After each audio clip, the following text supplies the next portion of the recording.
Just like any other game, gear is a very important piece of the puzzle to solve in Final Fantasy Tactics. As the main way units deal physical damage or enhance their magical damage, good weapons can make or break an encounter, giving your units an edge over foes that might otherwise overwhelm them, and so getting the best weapons available for each job is a must. Featuring 18 classes of weapons, Final Fantasy Tactics has quite a few options to choose from when it comes to equipping your units, and finding all of those options can sometimes require a good deal of work, patience, and luck. For example, some weapons can only be caught via the thief ability Sticky Fingers if thrown at you by enemy ninjas, while some require hunting down monsters with the Poach support ability equipped and turning their remains into something more usable. No matter the method though, we've got you covered. So let's jump straight in and get things started, beginning with a thief's best friend, the Zwill straightblade. Knives are the weapons of many jobs, including but not limited to squires, ninjas, and thieves. And as their damage is based on the unit's speed stat, they have a lot of potential use cases in game. But out of all the knives available, the Zwill straightblade is the strongest. With a weapon attack of 12 and a 10% weapon parry stat, the Zwill straightblade can also potentially inflict the sleep status effect on its target, making it very useful when it comes to immobilizing enemies, especially when dual wielding. And to get your hands on a Zwill straightblade, there are luckily two methods. The first is to poach the enemy plague horror found at Mount Bavenia, and the second is to catch one, if it's thrown at you by a level 95 ninja or higher. Ninja blades are the signature weapons of the ninja job, but they can also be used by the sword saint. Amongst the available weapons in this category, the Eagle Blade is the clear winner, as though it features the same weapon attack as its cousin, the Koga Blade, the Eagle Blade has double the weapon parry stat at 10%. Like all ninja blades, the Eagle Blade uses a unit's speed stat to determine damage output, but it can also be dual-wielded and double-handed, giving even more options for increasing its damage output. Finding the Eagle Blade takes a bit of doing though, as it requires players making their way through Midlight Steep and using the Treasure Hunter ability. A sword adorned with ancient runes, the Rune Blade is a powerful weapon that uses a unit's physical attack to calculate damage, and is usable by a wide range of jobs including the Squire, Geomancer, and all the Knight variants. Featuring a weapon attack of 14 and a weapon parry stat of 15%. The Rune Blade is not only able to be dual-wielded and double-handed, but using the weapon also increases a unit's magic by 2, making it a useful companion for spellcasters.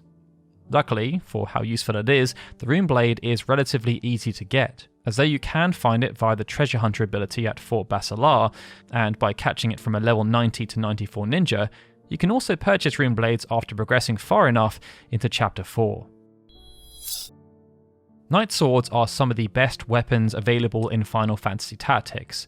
They are special blades that only a few knight-based jobs can wield, and their damage is determined by using a unit's physical attack and their bravery stats. And as they can be dual-wielded and double-handed, the damage output can be even higher, especially when wielding the Chaos Blade, as it boasts a massive 40 attack alongside a 20% weapon parry stat. But things don't stop there.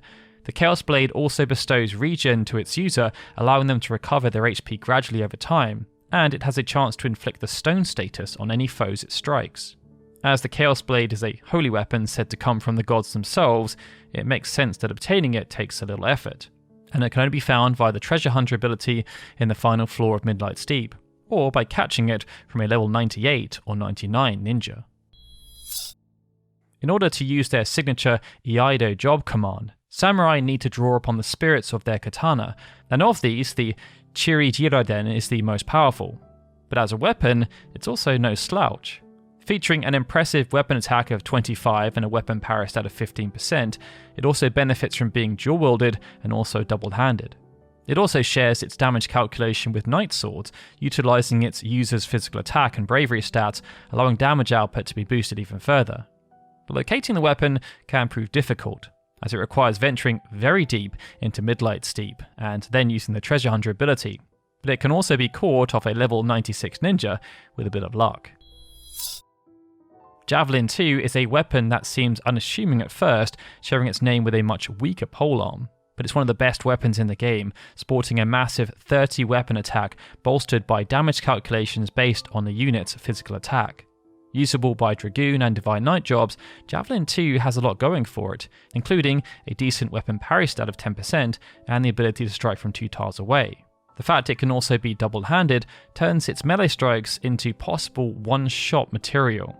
Its raw stats aren't the only legendary thing about the Javelin 2, however, as getting one requires either scouring the challenging Nelveska temple with the treasure hunter ability equipped, or catching one from a level 97 ninja.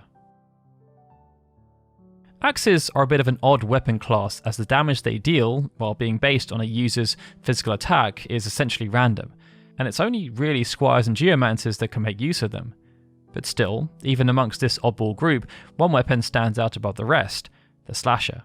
With a weapon attack of 16 and no parry to speak of, Slasher benefits a bit from the fact that it has a chance of inflicting slow on its target, but it must be wielded with 2 hands, meaning there's no compatibility with dual wield, though Slasher can be used in conjunction with double hand if required. While getting one can be tricky, requiring players to poach a Minotaur or catch one off a level 90 plus ninja, Slasher can also be bought after progressing far enough into Chapter 3. Rod of Faith is the best rod available for black mages, mystics and summoners, and it has the added benefit of not only granting its holder the Faith status, raising their magical abilities, but also granting the status to others via melee strikes, something that has use cases both with enemies and allies. This ability is what sets the Rod of Faith apart, as even though it is technically the best rod, it calculates its damage based on the holder's physical attack. It only has a weapon attack of 5 though, making its primary focus bestowing Faith. The Rod of Faith does, however, have a respectable weapon parry stat of 20%, and it can even be dual-wielded or double-handed if desired. It can only be found though in Midlight Steep via the Treasure Hunter ability. Getting your hands on one of these can go a long way to making sure the potency of your mages is at its highest. Though it may look like an ordinary wooden staff that you could find anywhere, the staff of the magi is one of the best staffs available, and it's therefore a great choice of weapon for the likes of the White Mage, Time Mage and Summoner, as it uses their magic attack stat for its damage output. Though it only has 7 attack, its weapon parry is 15%, and it can be both dual-wielded and double-handed to boost physical damage, should you wish. But in order to obtain it, you need to venture to Midlight Steep and locate it via the Treasure Hunter ability. Another oddball weapon, this time for squires and ninjas, the Scorpion Tail, like all flails, uses a unit's physical attack in order to help determine its damage output, but this damage is ultimately random, making for uneven results. Regardless, the Scorpion Tail stands out amongst its peers, boasting a weapon attack of 23, meaning that when it hits really big. But this comes at the expense of no real weapon parry capabilities. This potential can be boosted further by either dual-wielding or double-handed, which can turn the Scorpion Tail into quite the force to be reckoned with a bit of luck. Grabbing a Scorpion Tail requires some hunting though, as they can either be poached from a Hydra in Midlight Steep, or by getting lucky and catching one from a level 90 plus ninja. The Blaster is ostensibly the best gun and long-range attacking option for the Chemist, Orator and Machinist jobs, and it differs from other guns because it deals lightning elemental damage and has a percentage chance of casting either Thunder, Thunderar or Thundergar on its target, as well as basing its damage on both the user and the target's faith stats rather than physical or magic attack. To add to this, the Blaster features an impressive weapon attack power of 22 and a weapon parry stat of 5%. Due to its power, getting a Blaster can be difficult though, and it requires either stealing one from Barrich during his second encounter towards the end of the game, or finding one through Treasure Hunter in Midlight Steep. A physically large crossbow that wows spectators, the Gastrophetes is the most powerful crossbow available to Archer and Divine Knights, allowing both to attack from distance with accuracy. Basing its damage off the physical attack stat of its user, the Gastrophetes has a weapon attack of 10 and a weapon parry percentage of 5, and it can either be found as a rare treasure hunter spoiled in the Limbury Castle Undercroft, or purchased after progressing far enough into Chapter 4, which is easily the simpler of the two options.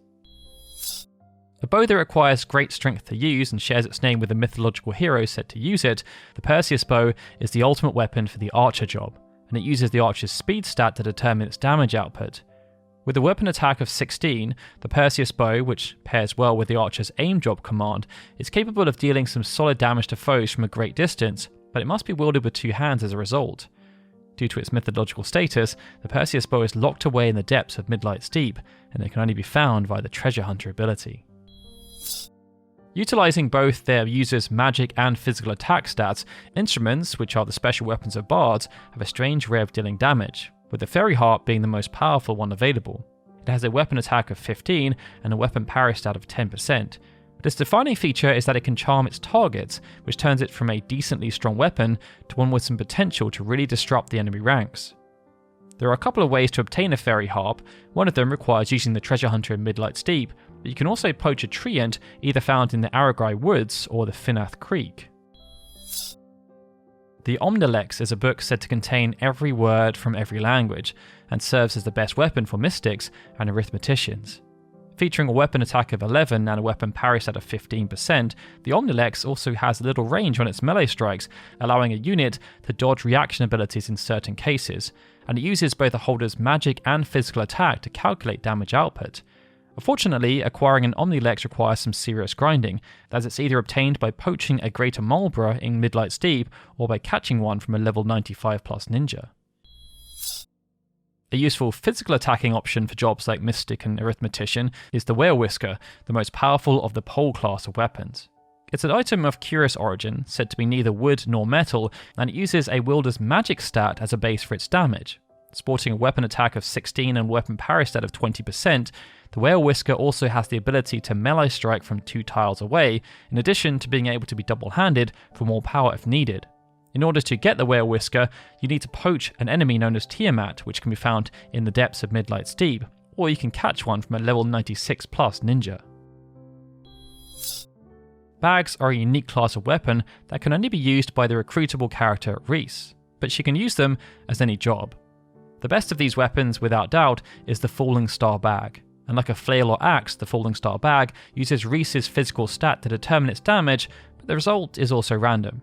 So, though the bag has a weapon attack power of 20, making it potentially a very useful melee option, its actual damage is left more to chance. The strangest part about the weapon though, is that obtaining it requires a great deal of work, more so than almost any other weapon. And this is because it requires taming and breeding certain monsters to gain access to a new monster called the Wild Boar, which then needs to be poached. A weapon unique to the dancer job, the Wormweave Seek is a rare kind of cloth that's not only thin and smooth, but also extremely durable, and it uses both magic and physical stats to calculate the damage output. With an attack power of 15, where the Wormweave Silk really shines though is its parry stat, which is a whopping 50%. This helps dancers get away from damage and lets them keep on dancing. Seeing as it has the name Worm in its name, it's fitting that the Wormweave Silk is only obtainable by way of dragons, and in this case it involves poaching a Tiamat, which can be found in Midlight's Deep. But with that, thank you so much for watching this Final Fantasy Tactics guide. Hopefully you found it useful. We'd love to hear though about which of these weapons you've obtained or hope to obtain, so let us know in the comments below. Alright everyone, with that, this is Darryl signing out. As always, I'd like to give a big thank you to all of our Patreon and YouTube membership supporters, especially Benjamin Snow, Christopher Gardner, Clever Chavez, EXP Required on YouTube, Frederick Forrest, Gregory and Stephen, who are super special Onion Knight supporters, and of course, a big thank you to everyone for watching this video. I'll see you all again soon for more Final Fantasy goodness.